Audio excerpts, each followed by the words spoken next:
Hey there, Parker Reed here, and welcome to PR Media, your home for everything movies and music through my eyes. And today we have a review of 4 new movies in one video. I know I've been slacking on the movie reviews lately ever since I reviewed The Suicide Squad and The Green Knight. I've seen 4 new films recently in the past couple weeks and I just haven't reviewed them. I just haven't taken the time to sit down and review them, so I'm going to catch up a little bit here before Shang-Chi and the Legend of the Ten Rings comes out in a couple days. So today we're going to be talking about Free Guy, Reminiscence, Jungle Cruise, and Candyman. So let's just get right into it. When a bank teller discovers he's actually a background player in an open world video game, he decides to become the hero of his own story, one that he can rewrite himself.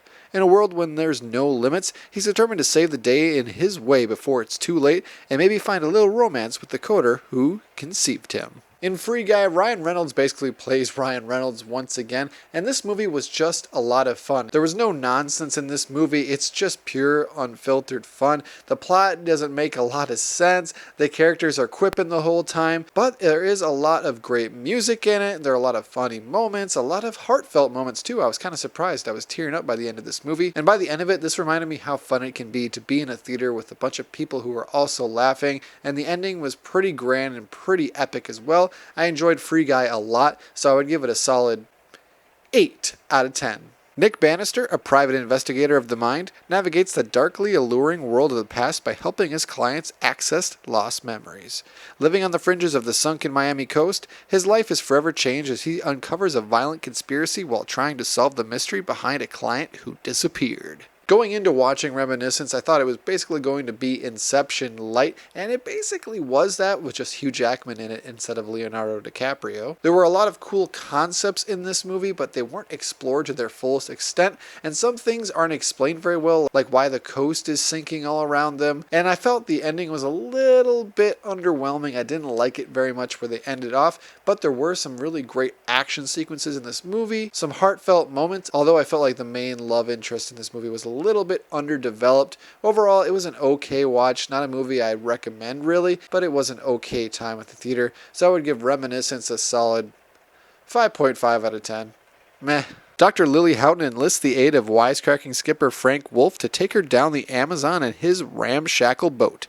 Together they search for an ancient tree that holds the power to heal, a discovery that will change the future of medicine. I've been avoiding watching Jungle Cruise for about 5 weeks now. I thought it just looked disposable and corny, and I've seen the trailer for over a year now. I wasn't that excited for it, but I finally caved in and watched Jungle Cruise, and I really enjoyed it. I thought it was fun. It was just a nice romp in the jungle. It was very, very, very similar to Pirates of the Caribbean, and that makes sense because they're both based off rides at Disney World, but The Rock shines in this, and so does Emily Blunt. I thought they had great chemistry together on screen, and there is an interesting supporting cast in this film as well, and while it was fairly generic, it was a good romp at the theater. I can't complain. It's sort of similar to Free Guy in that sense. It's not the worst Disney movie I've seen all year. I think it's even better than Black Widow, and I probably gave that a higher score than I'm going to give this. So I'd give Jungle Cruise a solid 7.5 out of 10.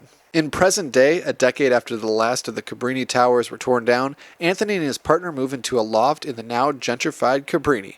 A chance encounter with an old-timer exposes Anthony to the true story behind Candyman.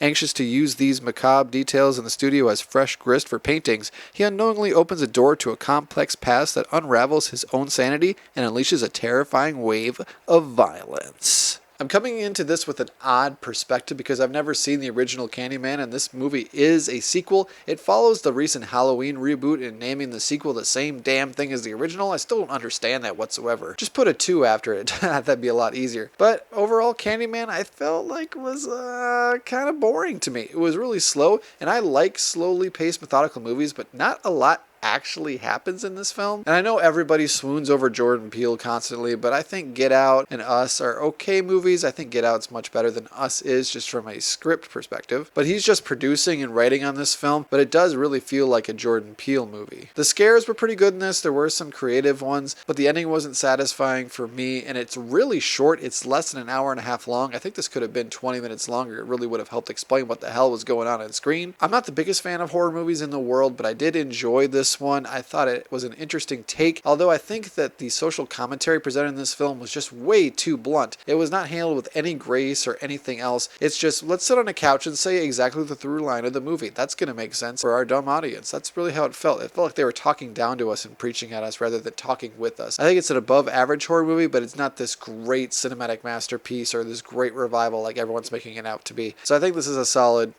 6 out of 10. I think it's okay. It's just not great to me. Well, there you have it. That's 4 movie reviews in one video. I hope you liked this video. Thank you so much for watching this video. If you liked what you saw here, you can check us out on Facebook or Instagram and like, comment, and subscribe if you so choose. My name is Parker Reed. You've been watching PR Media. Keep supporting physical media, and I'll see you next time.